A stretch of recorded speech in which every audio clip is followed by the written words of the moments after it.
Audiobook do livro Consolador. Do Espírito Emmanuel. Segunda parte. Capítulo 2.3. Dever.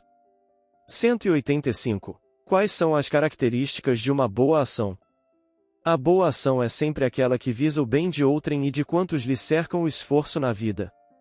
Nesse problema, o critério do bem geral deve ser a essência de qualquer atitude. A melhor ação pode, às vezes, padecer a incompreensão alheia, no instante em que é exteriorizada, mas será sempre vitoriosa, a qualquer tempo, pelo benefício prestado ao indivíduo ou à coletividade.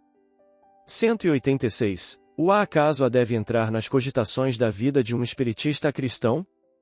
O acaso, propriamente considerado, não pode entrar nas cogitações do sincero discípulo da verdade evangélica. No capítulo do trabalho e do sofrimento, a sua alma esclarecida conhece a necessidade da redenção própria, com vistas ao passado delituoso e, no que se refere aos desvios e erros do presente, melhor que ninguém a sua consciência deve saber da intervenção indébita, levada a efeito sobre a lei de amor, estabelecida por Deus, cumprindo-lhe a guardar, conscientemente, sem qualquer noção de acaso, os resgates e reparações dolorosas do futuro. 187. Qual a atitude mental que mais favorecerá o nosso êxito espiritual nos trabalhos do mundo? Essa atitude deve ser a que vos é ensinada pela lei divina na reencarnação em que vos encontrais, isto é, a do esquecimento de todo o mal, para recordar apenas o bem e a sagrada oportunidade de trabalho e edificação, no patrimônio eterno do tempo. Esquecer o mal é aniquilá-lo, e perdoar a quem o pratica é ensinar o amor, conquistando afeições sinceras e preciosas. Daí a necessidade do perdão, no mundo, para que o incêndio do mal possa ser exterminado, devolvendo-se a paz legítima ao coração. 188. Como devem proceder os cônjuges para bem cumprir seus deveres? O matrimônio muito frequentemente, na Terra, constitui uma prova difícil, mas redentora. Os cônjuges, desvelados por bem cumprir suas obrigações divinas, devem observar o máximo de atenção, respeito e carinho mútuos, concentrando-se ambos no lar, sempre que haja um perigo ameaçando-lhes a felicidade doméstica, porque na prece e na vigilância espiritual encontrarão sempre as melhores defesas. No lar, muitas vezes, quando um dos cônjuges se transvia, a tarefa é de lutas e lágrimas penosas, porém, no sacrifício, toda a alma se santifica e se ilumina, transformando-se em modelo no sagrado instituto da família. Para alcançar a paciência e o heroísmo domésticos, faz-se mister a mais entranhada fé em Deus, tomando-se como espelho divino a exemplificação de Jesus, no seu apostolado de abnegação e de dor, à face da terra. 189. Que deve fazer a mãe terrestre para cumprir evangelicamente os seus deveres, conduzindo os filhos para o bem e para a verdade? No ambiente doméstico, o coração maternal deve ser o expoente divino de toda a compreensão espiritual e de todos os sacrifícios pela paz da família. Dentro dessa esfera de trabalho, na mais santificada tarefa de renúncia pessoal, a mulher cristã acende a verdadeira luz para o caminho dos filhos através da vida. A missão materna resume-se em dar sempre o amor de Deus, o Pai de infinita bondade, que pôs no coração das mães a sagrada essência da vida. Nos labores do mundo, existem aquelas que se deixam levar pelo egoísmo do ambiente particularista, contudo, é preciso acordar a tempo, de modo a não viciar a fonte da ternura. A mãe terrestre deve compreender, antes de tudo, que seus filhos, primeiramente, são filhos de Deus. Desde a infância, deve prepará-los para o trabalho e para a luta que os esperam. Desde os primeiros anos, deve ensinar a criança a fugir do abuso da liberdade, controlando-lhe as atitudes e consertando-lhe as posições mentais, pois que essa é a ocasião mais propícia à edificação das bases de uma vida. Deve sentir os filhos de outras mães como se fossem os seus próprios, sem guardar, de modo algum, a falsa compreensão de que os seus são melhores e mais altamente aquinhoados que os das outras. Ensinará a tolerância mais pura, mas não desdenhará a energia quando seja necessária no processo da educação, reconhecida a heterogeneidade das tendências e a diversidade dos temperamentos. Sacrificar-se-á de todos os modos ao seu alcance, sem quebrar o padrão de grandeza espiritual da sua tarefa, pela paz dos filhos, ensinando-lhes que toda dor é respeitável, que todo trabalho edificante é divino, e que todo desperdício é falta grave. Ensinar-lhes-á o respeito pelo infortúnio alheio, para que sejam igualmente amparados no mundo, na hora de amargura que os espera, comum a todos os espíritos encarnados. Nos problemas da dor e do trabalho, da provação e da experiência, não deve dar razão a qualquer queixa dos filhos, sem um exame desapaixonado e meticuloso das questões, levantando-lhes os sentimentos para Deus, sem permitir que estacionem na futilidade ou nos prejuízos morais das situações transitórias do mundo. Será no lar o bom conselho sem parcialidade, o estímulo do trabalho e a fonte de harmonia para todos.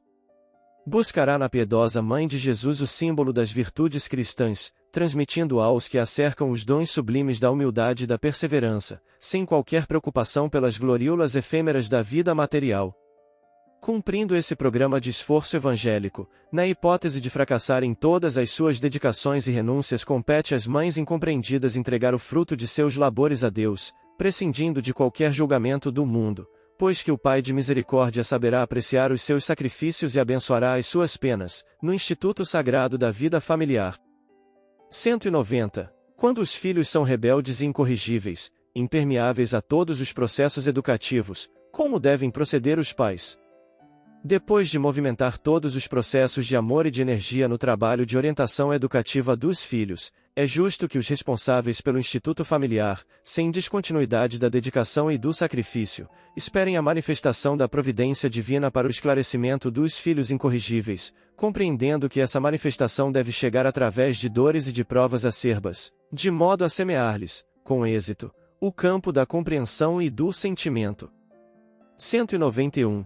Como poderão os pais despertar no íntimo do filho rebelde as noções sagradas do dever e das obrigações para com Deus Todo-Poderoso, de quem somos filhos?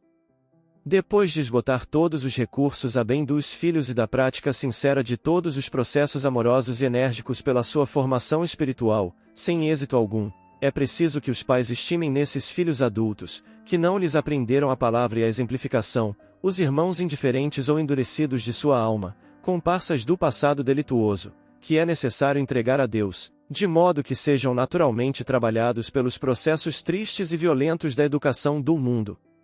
A dor tem possibilidades desconhecidas para penetrar os espíritos, onde a linfa do amor não conseguiu brotar, não obstante o serviço inestimável do afeto paternal, humano.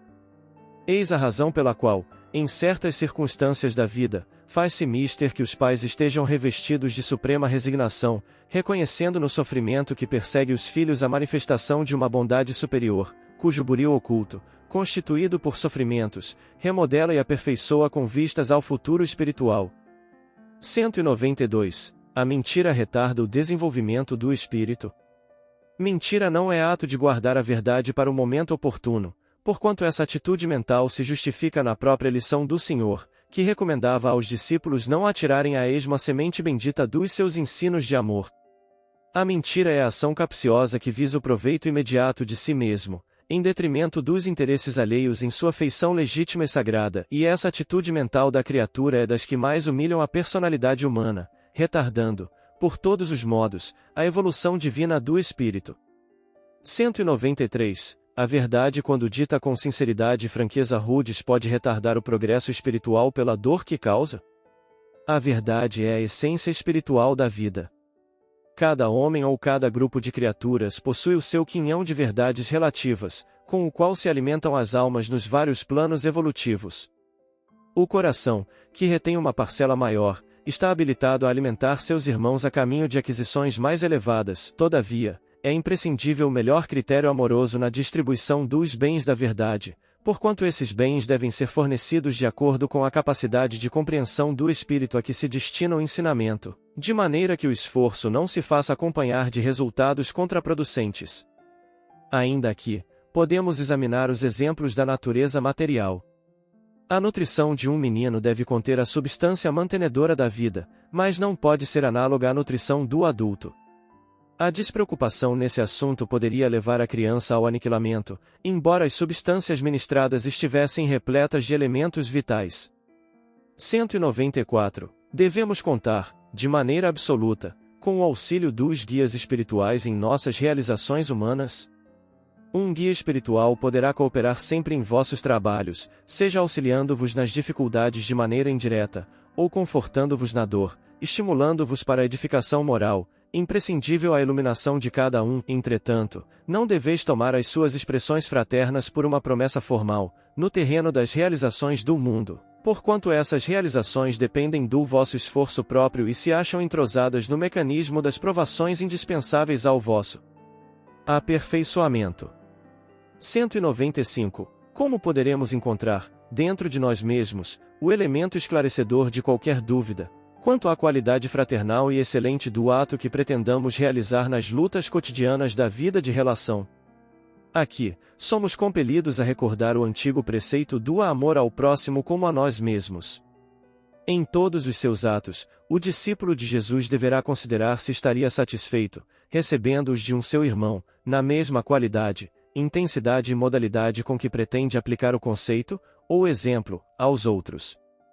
Com esse processo introspectivo, cessariam todas as campanhas levianas dos atos e das palavras, e a comunidade cristã estaria integrada, em conjunto, no seu legítimo caminho. 196. Como encaram os guias espirituais as nossas queixas?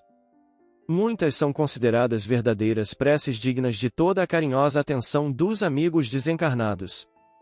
A maioria, porém, não passa de lamentação estéril, a que o homem se acostumou como a um vício qualquer, porque, se tendes nas mãos o remédio eficaz com o Evangelho de Jesus e com os consoladores esclarecimentos da doutrina dos Espíritos, a repetição de certas queixas traduz má vontade na aplicação legítima do conhecimento espiritista a vós mesmos.